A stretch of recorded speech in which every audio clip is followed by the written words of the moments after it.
This free step-by-step video comes to you directly from Haynes. You can complete more than 200 jobs on this vehicle when you purchase the complete Haynes online manual at haynes.com.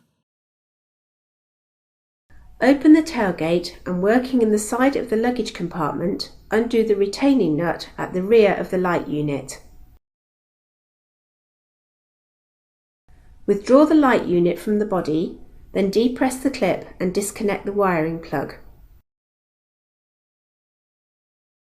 Squeeze together the retaining clips and detach the bulb holder from the light unit.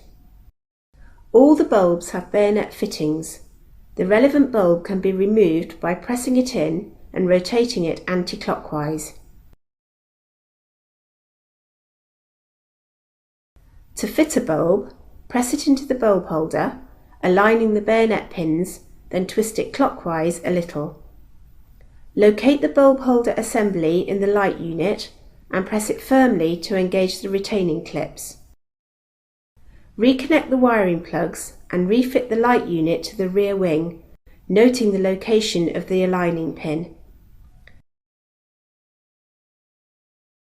Refit and securely tighten the retaining nut.